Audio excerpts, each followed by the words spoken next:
Boa noite, entrando no ar mais uma edição do seu Leitura de História na Quarentena, 21 horas em ponto, 17 graus, friozinho do sul chegou aqui, ao som aí de um remix do Scorpions para Wind of Change, a gente começa o nosso Leitura de hoje, começando com as nossas notas do dia. O que aconteceu de mais relevante hoje?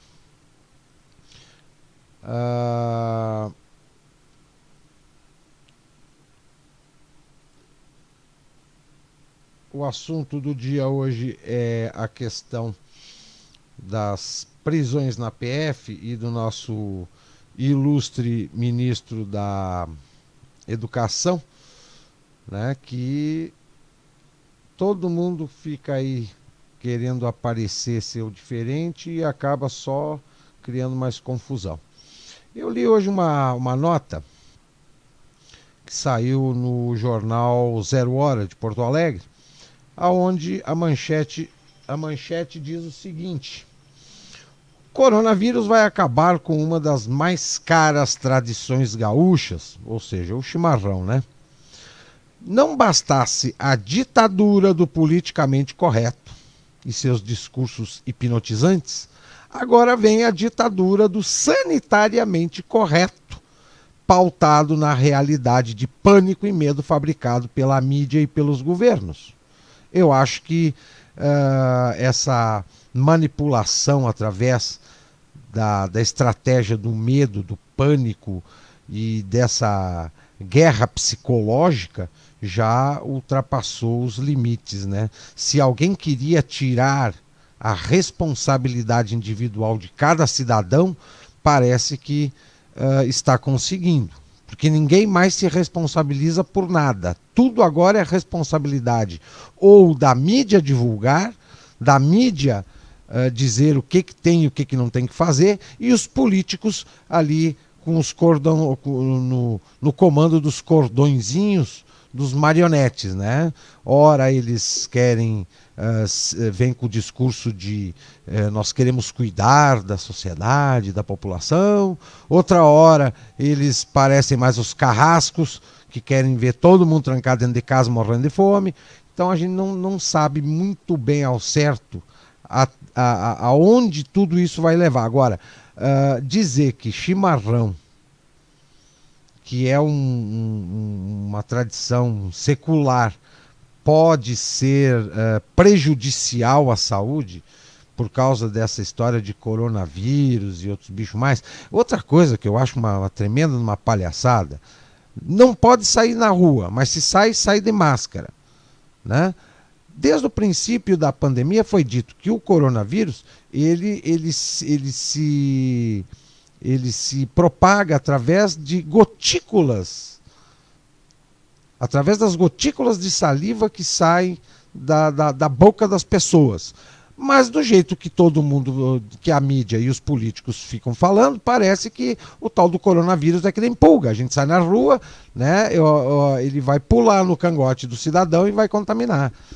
Tem muita desinformação, tem muita coisa que não tem nem nexo de ser comentado ou de se pensar a respeito do assunto. Falando em coronavírus, eu vi uma notícia aqui que saiu no portal de Gramado News, lá da região das Hortênsias, na Serra Gaúcha. Estado do Rio Grande do Sul notifica a primeira morte de morador de Nova Petrópolis por Covid-19. Uma manchete assustadora, né? Aí vem a nota. A Secretaria de Saúde do Estado do Rio Grande do Sul divulgou na segunda-feira a primeira morte pelo novo coronavírus em Nova Petrópolis. O atestado de óbito do paciente, no entanto, declara que a causa da morte foi linfoma, doença contra a qual o homem de 40 anos lutava desde 2014 e que voltou a se manifestar no ano passado. Quer dizer, todo mundo pode morrer de qualquer outra doença, mas no atestado de óbito tem que aparecer Covid-19. E mesmo não aparecendo, os órgãos informativos e os órgãos de Estado querem que seja Covid-19. Tem alguma coisa por trás disso. Alguém está ganhando alimentando essa histeria, esse medo e esse pânico dessa porcaria desse vírus. Vejamos aqui o que eu tenho mais de nota para hoje. Covidão. Falavam que depois que o Bolsonaro assumisse o governo, a corrupção ia acabar. Pelo jeito, não acabou e não vai acabar tão cedo. O Covidão já atinge governos de 7 estados. E valor investigado chega a R$1 bilhão. Né? Mas a Lava Jato ia acabar com a corrupção, o Sérgio Moro ia acabar com a corrupção, o governo Bolsonaro ia extinguir a corrupção do país. Parece que essa utopia já caiu, se não caiu, vai cair a ficha. Não se acaba corrupção com troca de governo, com troca de presidente, com troca de ministro. Isso é uma coisa muito mais complexa do que uma eleição de alguém que as pessoas acreditam seja o gênio da lâmpada que no instalar de dedo a corrupção e está saneada no país. Não é assim que acontece. Livro escrito antes de Nietzsche sucumbir à loucura é relançado em edição comemorativa. Está aí um livro que eu vou adquirir certamente. Lançado originalmente em 1888, Crepúsculo dos Ídolos foi a penúltima obra escrita pelo filósofo Friedrich Nietzsche, com o objetivo de reunir os principais conceitos da filosofia em um único só material introdutório. Relançado em junho pela editora dos clássicos, a Edipro, este livro apresenta uma nova tradução feita pelo pensador contemporâneo Saulo Krieger, membro do grupo de estudos Nietzsche. Aí uma boa dica de leitura para enriquecer os conhecimentos filosóficos contemporâneos. Vamos lá aos nossos temas de hoje. Falando em sanitariamente correto agora, né? Depois do politicamente, agora tem o sanitariamente correto. Se fala tanto em limpeza por causa do coronavírus, então hoje eu trouxe a história do sabão. Né? Nada mais propício, né? Em época de bons hábitos de higiene do que falar da história do sabão.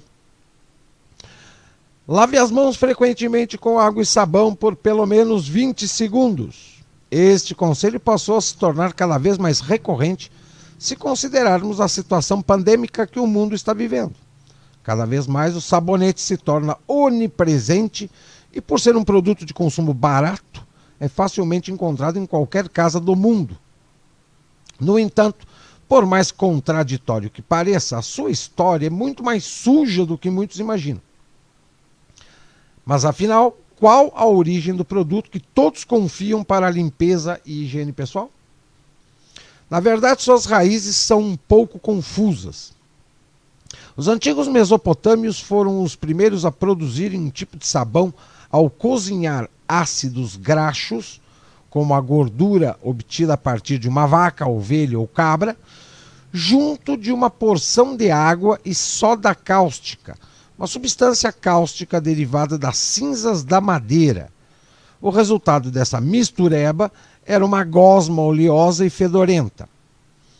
Uma outra menção precoce ao produto de higiene aparece no livro do estudioso romano Plínio o Velho, intitulado The Natural History of Pliny, escrito em 77 d.C. Na obra, ele descreve o sabão como uma pomada feita de sebo, provavelmente derivado da gordura de carne bovina, e cinzas que os gauleses, em especial os homens, aplicavam em seus cabelos para dar uma tonalidade avermelhada. Os povos antigos usavam esses sabonetes antigos para limpar as fibras de lã ou algodão antes de tecê-las, em vez de higienizar as pessoas. Nem mesmo os gregos e romanos, pioneiros em água corrente e banheiros públicos, usavam o produto para limpar seus corpos. Em vez disso, homens e mulheres mergulharam em banhos de água e depois sujavam seus corpos com azeite perfumado. Eles usaram um raspador de metal ou palheta chamada estrigil para remover qualquer óleo ou sujeira restante. Na Idade Média, novos sabonetes à base de óleo vegetal, aclamados por sua suavidade e pureza, além do cheiro mais agradável, passaram a ser usados como itens de luxo entre as classes mais privilegiadas da Europa. O primeiro deles, da Aleppo, feito à base de óleo de oliva infundido com óleo de louro aromático, foi produzido na Síria e trazido para a Europa por cruzados e comerciantes cristãos. Logo, derivados foram criados na Itália, França, Espanha e eventualmente na Inglaterra. Destes, o Jabón de Castilha, versão espanhola, foi o mais conhecido. O sabão em barra, branco à base de azeite de oliva, era um item de toalete muito popular entre a realeza europeia. O assentamento das colônias americanas coincidiu com um período de 1500 a 1700, quando a maioria dos europeus privilegiados ou pobres abandonou o banho regular por medo de que a água realmente espalhasse doenças. Os colonos usavam o produto principalmente para a limpeza doméstica e a fabricação do produto fazia parte da rotina doméstica sazonal supervisionada pelas mulheres. No novo continente, a fundação de fábricas de sabão, como a Colgate, com sede em Nova York, ou a Procter & Gamble, com sede em Cincinnati, aumentou a escala da produção do material, mas pouco fez para alterar seus ingredientes ou uso. Os americanos de classe média haviam retomado o hábito do banho de água, mas ainda evitavam o produto, que era mais usado para lavar roupas. Porém, isso logo mudou. A Guerra Civil foi o divisor de águas. Graças aos reformadores que divulgaram a lavagem regular com água e sabão como medida sanitária para ajudar no esforço de guerra da União, tomando banho para higiene pessoal. A demanda pelo produto aumentou dramaticamente entre as massas. As empresas começaram a desenvolver e comercializar uma variedade de novos produtos para os consumidores. Em 1879, a P&G introduziu o sabonete Ivory, um dos primeiros perfumados da Johnson Soap Company, seguido pelo Palmolive, feito à base de óleo de palma e azeite. Era o sabão mais vendido do mundo no início de 1900. A química do produto também começou a mudar, abrindo caminho para a era moderna. Na P&G, décadas de experimentos de laboratório com óleo de coco e palma importado e em seguida com óleo de semente de algodão produzido internamente, levaram à descoberta de gorduras hidrogenadas em 1909. Essas gorduras sólidas à base de vegetais revolucionaram o sabão, tornando sua fabricação menos dependente de subprodutos animais. A escassez de gorduras e óleos para o produto durante as duas grandes guerras também levou à descoberta de detergentes sintéticos como um substituto superior para sabonetes à base de gordura, materiais de limpeza domésticos e shampoos. Os sabonetes fabricados comercialmente hoje são produtos altamente especializados e projetados em laboratório. As gorduras animais sintetizadas e os óleos e bases à base de plantas são combinados com aditivos químicos, incluindo hidratantes, condicionadores, agentes ensaboantes, cores e aromas, para torná-los mais atraentes para os sentidos. Muito bem, tá aí, é uma breve história do sabão em tempos de pandemia. Até a semana passada, pelo menos, estava aí em alta o debate e as manifestações com relação a práticas de racismo. Pois bem, só os pretos foram escravos? Não. Não foram só os pretos, não.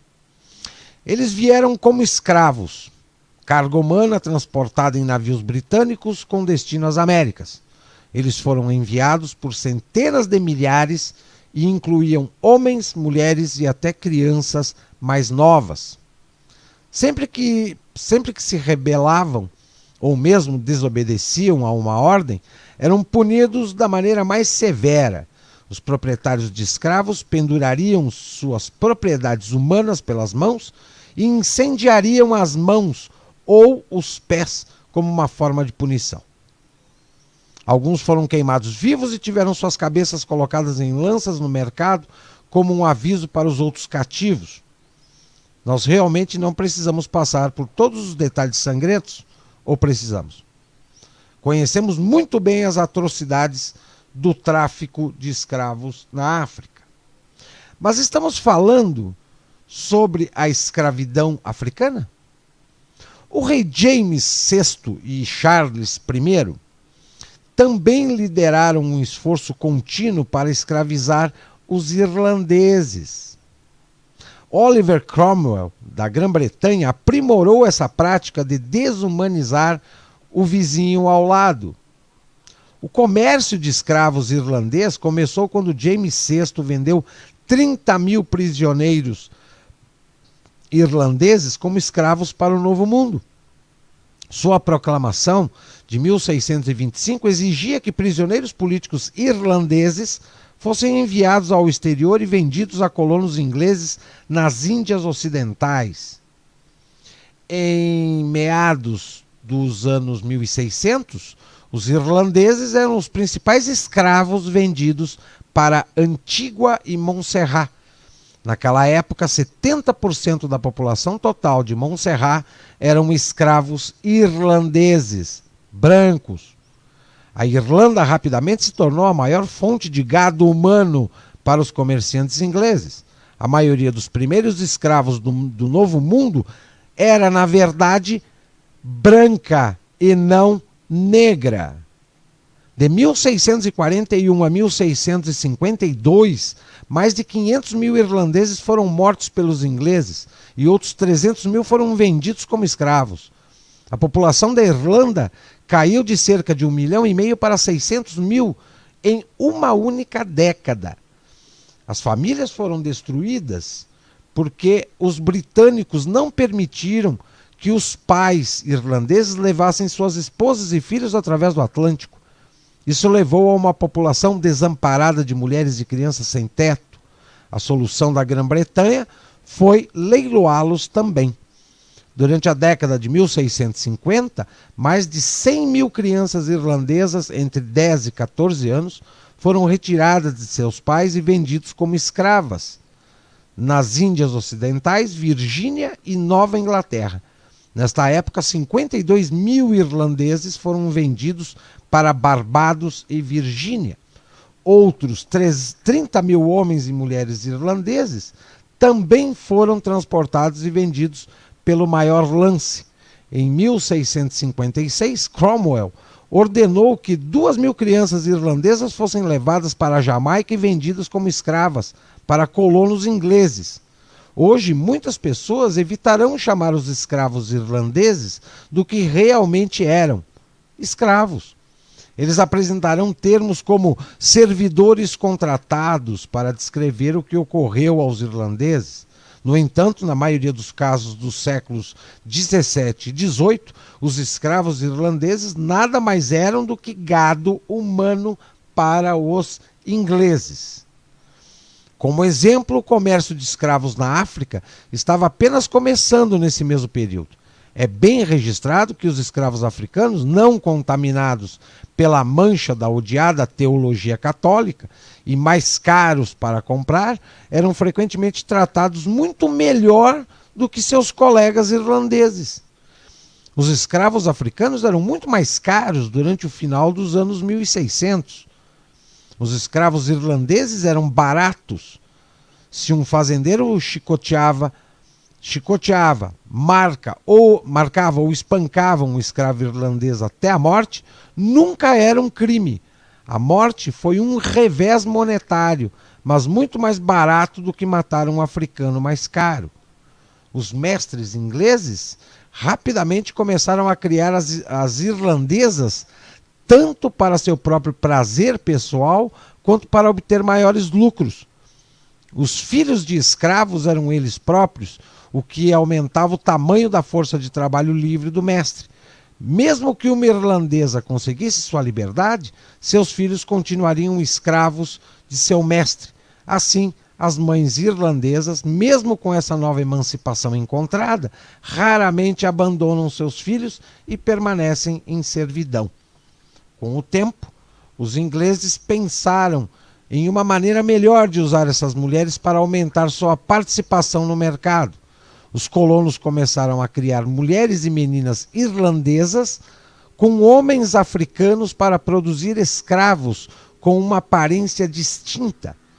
Esses novos escravos mulatos trouxeram um preço mais alto que o gado irlandês e, da mesma forma, permitiram aos colonos economizar dinheiro ao invés de comprar novos escravos africanos. Essa prática de cruzar fêmeas irlandesas com homens africanos continuou por várias décadas e foi tão difundida que em 1681 foi aprovada uma legislação proibindo a prática de acasalar mulheres escravas irlandesas a homens escravos africanos com o objetivo de produzir escravos para a venda. Em suma, foi interrompido apenas porque interferiu nos lucros de uma grande empresa de transporte de escravos. A Inglaterra continuou a enviar dezenas de milhares de escravos irlandeses por mais de um século. Registros afirmam que após a rebelião irlandesa de 1798, milhares de escravos irlandeses foram vendidos para a América e a Austrália. Houve abusos horríveis de cativos africanos e irlandeses. Um navio britânico até jogou 1.302 escravos no Oceano Atlântico para que a tripulação tivesse comida suficiente para comer. Há pouca dúvida de que os irlandeses experimentaram os horrores da escravidão tanto quanto os africanos. Em 1839, a Grã-Bretanha finalmente decidiu por si mesma encerrar sua participação na estrada de Satanás para o inferno e parou de transportar escravos. Embora a decisão deles não impedisse os piratas de fazer o que desejavam, a nova lei concluiu lentamente este capítulo da miséria irlandesa. Mas se alguém preto ou branco acredita que a escravidão era apenas uma experiência africana, eles entenderam completamente errado. A escravidão irlandesa é um assunto que vale a pena lembrar, não apagando de nossas memórias. Mas, por que isso é tão raramente discutido? As lembranças de centenas de milhares de vítimas irlandesas não merecem mais que uma menção de um escritor desconhecido? Ou a história deles é a que seus mestres ingleses pretendiam? Desaparecer completamente como se nunca tivesse acontecido. Nenhuma das vítimas irlandesas voltou à sua terra natal para descrever sua aprovação. Esses são os escravos perdidos, aqueles que o tempo e os livros de história tendenciosos esqueceram convenientemente. Nota histórica interessante. A última pessoa morta nos julgamentos das bruxas de Salem foi Anne Glover. Ela e o marido foram enviados para Barbados como escrava na década de 1650. O marido dela foi morto por se recusar a renunciar ao catolicismo. Nos anos 1680, ela trabalhava como empregada doméstica em Salem. Depois que algumas das crianças que ela cuidava ficaram doentes, ela foi acusada de ser bruxa. No julgamento, eles exigiram que ela dissesse a oração do Senhor.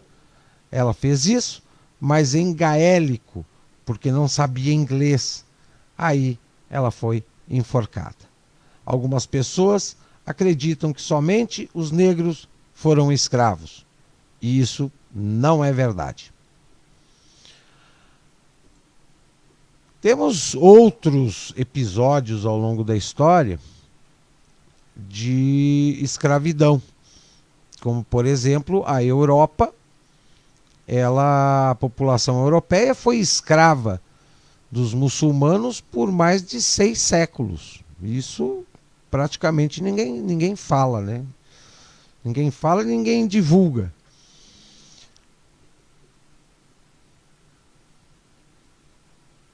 Outro tema para hoje é do cronista Roberto Rachevsky, intitulado Sim, sou egoísta. Obrigado. As pessoas me chamam de egoísta achando que estão me ofendendo. Pessoal, egoísta para mim é elogio, não é ofensa. Todo ser humano é egoísta, a menos que ele seja irracional a ponto de abrir mão de um valor maior para receber algo que vale menos. Egoísmo está relacionado a autointeresse, que por sua vez está relacionado ao uso da razão. Egoísmo racional é um modelo moral no qual os indivíduos agem para melhorar o seu padrão de vida, criando valor no curto, médio e principalmente longo prazo. Egoísmo racional é o oposto de agir para obter ganhos imerecidos, sacrificando os outros com práticas como o uso da força ou fraude. Um egoísta racional não mente, não trapaceia e nem rouba o alheio. Egoístas racionais são os que movem o mundo através da criação de bens, produtos e serviços, cooperando e trocando valores livremente, de forma voluntária, espontânea, com outros como ele. Egoístas racionais só agem quando veem a oportunidade de melhorar de vida. Isso resulta normalmente em envolvimento com terceiros para benefício mútuo. Quer me ofender? Me chama de altruísta. Altruísta é o termo adotado por Augusto Comte, o pai do positivismo, para caracterizar o seu herói ideal. O indivíduo que se sacrifica para o bem dos outros. Outros, altruísmo, altruísmo. Perceberam? Ocorre que heróis que se sacrificam não são heróis, são mártires. Gente que se entrega por causas nas quais ele é a primeira vítima. Um herói egoísta racional não defende causas que exigem o seu sacrifício, mas sim que lhe fazem orgulhoso e feliz de defender valores tão elevados que o levam inclusive a dar a própria vida por aquilo. Um egoísta racional entrega a própria vida quando luta por algo que sem aquilo viver não faz sentido. Um altruísta entrega a própria vida por dever, por obediência, por não entender que a racionalidade, a produtividade, a honestidade, a integridade, a independência e a justiça são virtudes e que sem elas não há moralidade que sustente a nossa existência. Eu sou egoísta racional porque, para mim, não há padrão de valor maior do que a minha própria vida e daqueles que eu morreria por eles. Me chama de egoísta tentando me ofender e eu saberem quem você é, alguém que não dá valor à própria vida. Individualismo versus coletivismo nasce desse confronto ético que mantemos em nossa alma. Há objetivistas que levaram décadas para superar psicoepistemologicamente essa barreira que divide o nosso ser. Você que se diz objetivista só terá realmente certeza disso quando alguém te chamar de egoísta, pejorativamente, porque você está defendendo moralmente o seu autointeresse. E em vez de dizer, você não entendeu, isso não é egoísmo, como quem se desculpa, responder simplesmente, obrigado, eu sei. Tem certas coisas que as pessoas dizem com o intuito de ofender, que na verdade mostra, primeiro, o desconhecimento e a ignorância delas em usar tal termo, né? Em segundo, as pessoas bem informadas acabam ficando lisonjeadas com as palavras proferidas, mesmo sendo por um ignorante. Nosso terceiro tema de hoje. Recentemente eu fiquei sabendo que professores de literatura no Brasil estão utilizando como título de estudo literário em salas de aula o livro O Diário de Anne Frank. Pois bem, o que eu tenho contra esse livro? Nada. Literariamente, nada. Porém, da maneira como os nossos professores vêm utilizando o livro e dizendo que o seu conteúdo é verídico, aí eu tenho muita coisa contra. Tratar o livro como uma obra literária, tudo certo. Agora, dizer que aquilo é verdade, aí já saiu do campo literário. Já é outros 500.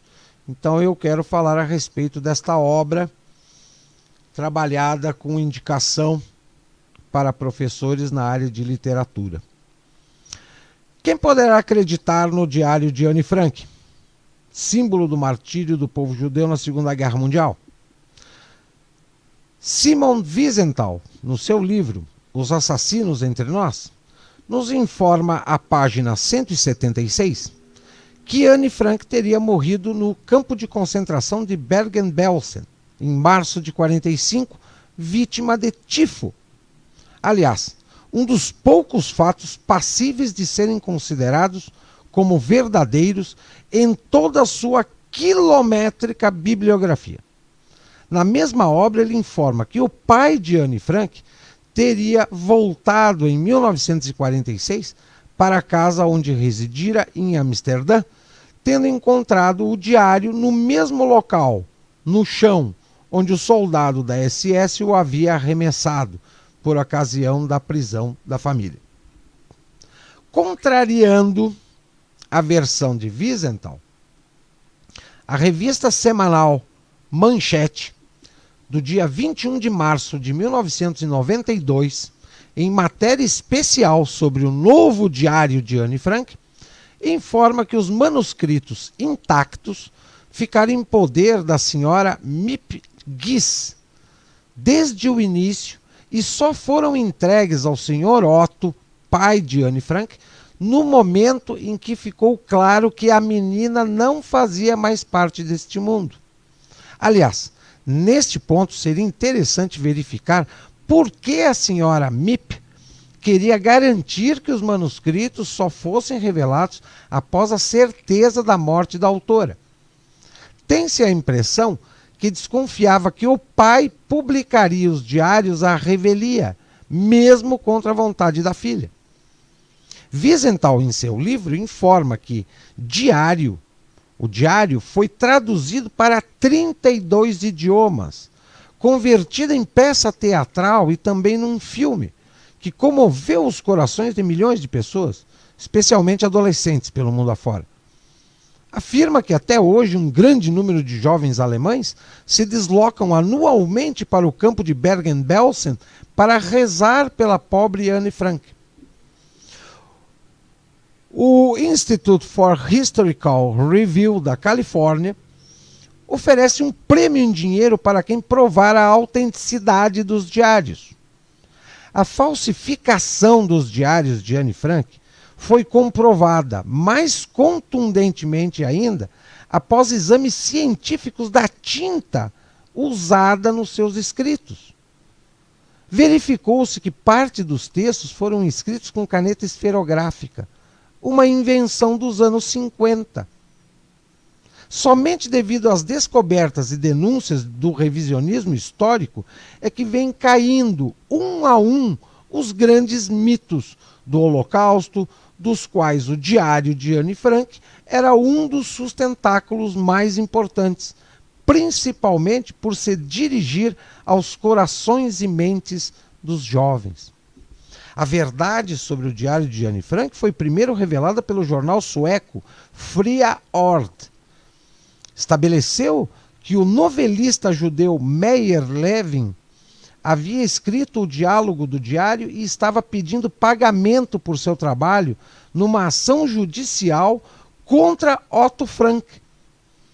Uma condensação dos artigos suecos apareceu no American Economic Council Letter, de 15 de abril de 1959, como segue, abre aspas, a história tem muitos exemplos de mitos que vivem uma vida mais longa e mais rica que a verdade e podem se tornar mais efetivos que a própria verdade. O mundo ocidental conheceu há alguns anos uma garota judia pelo que se representa como sua história escrita pessoalmente, o Diário de Anne Frank. Qualquer inspeção literária informada do livro teria mostrado que teria sido impossível ter sido trabalho de um adolescente. Uma decisão digna de nota da Suprema Corte de Nova York confirma este ponto de vista, no qual o bem conhecido escritor judeu-americano Meyer Levin ganhou um prêmio de $50 mil pagos pelo pai de Anne Frank como honorário pelo trabalho de Levin no Diário de Anne Frank. A revista Manchete, conforme citado anteriormente, depois de admitir que o pai de Anne Frank teria sido responsável por descaracterizações, cortes, censuras e modificações, concluiu que isso teria deixado o diário muito vulnerável, diminuindo, evidentemente, a credibilidade do mesmo. O lançamento de um novo diário, fato que por si só já evidencia uma impostura dentro da impostura, vem demonstrar claramente que os eternos falsificadores da história tentam mais uma cartada para salvar esta inacreditável farsa literária, ao menos por mais algum tempo. Conforme a reportagem da revista, ficamos sabendo que a primeira versão vendeu mais de 16 milhões de exemplares. Provavelmente esperam repetir a dose com o novíssimo diário, agora modernizado e mais ao gosto do público atual, com passagens picantes e até sobre a sexualidade da menina, quem sabe. Fica-se a imaginar como será a terceira, quarta ou as dezenas de novas versões que poderão vir. O toque final na manipulação, para encerrar com chave de ouro e demonstrar o descaso, a má-fé e a própria arrogância desses veículos de comunicação onipotentes e acostumados a afirmarem o que lhes aprouver, sem contestação e apostando na ingenuidade da grande massa de leitores, fica por conta da legenda da foto desta matéria da revista, que afirma: Anne em 1941 aos 22 anos. Ora, se a lenda sempre nos afirmava que essa personagem teria morrido aos 13 ou 14 anos, como é que podem mostrar fotos da autora aos 22?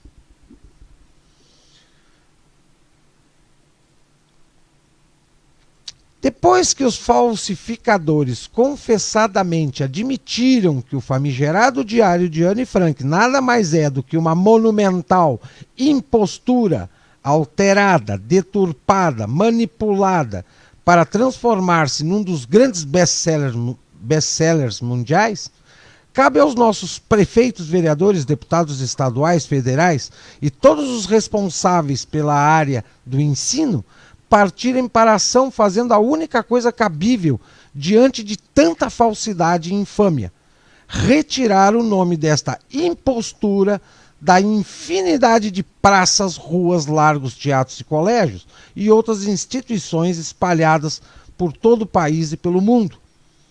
Há mais de uma década, o catedrático francês, professor da Universidade de Lyon, Robert Faurisson, dissecou e desmascarou científica e impiedosamente a impostura do chamado Diário de Anne Frank.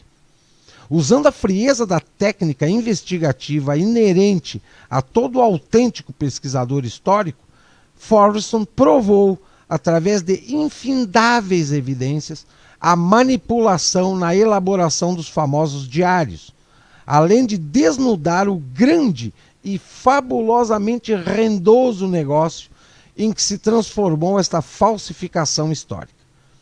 Um exemplo. Só em direitos autorais, o pai da infeliz menina que morreu de tifo enquanto seu saudável e milionário pai foi hospitalizado em Auschwitz e sobreviveu, recebe somas em todas as escolas. A história desta publicação está repleta de brigas e demandas entre o pai, o tio, os editores, o compilador, o escritor fantasma, todos de olho no filão interminável que representa a posse de seus direitos autorais. Forreston fez uma análise dos locais, manteve entrevistas, dissecou o diário, provando as impossibilidades psicológicas, culturais, sociais, históricas, temporais, de situação, de verossimilhança, de lógica, de espaço. Vale a pena confirmar esta extraordinária pesquisa. Quem escreveu o Diário de Anne Frank, de Robert Forreston? Um livro de 85 páginas, também com versão em português. O livro é uma verdadeira aula de pesquisa interrogativa, ideal para juristas, técnicos forenses, advogados, policiais, historiadores, estudantes e maiores interessados. Recentemente, as agências internacionais de notícias liberaram uma pequena nota com os seguintes dizeres: o famoso diário de Anne Frank, a adolescente judia de Amsterdã, que morreu em 1945 num campo de concentração, foi censurado pelo próprio pai da moça.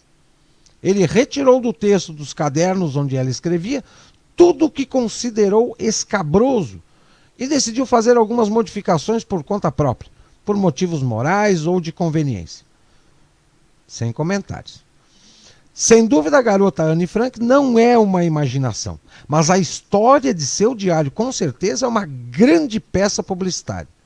Até para um leigo não há qualquer problema em verificar que foram utilizadas 2 caligrafias para escrever o diário. Uma delas é coerente a uma menina adolescente e a outra típica de um adulto.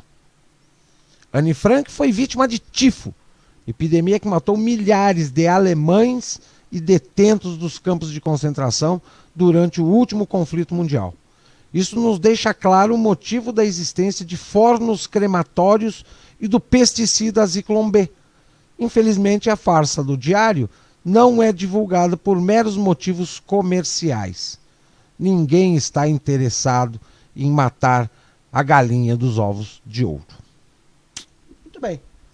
Para os professores de literatura que trabalham esse livro nas disciplinas de português e literatura e afirmam ser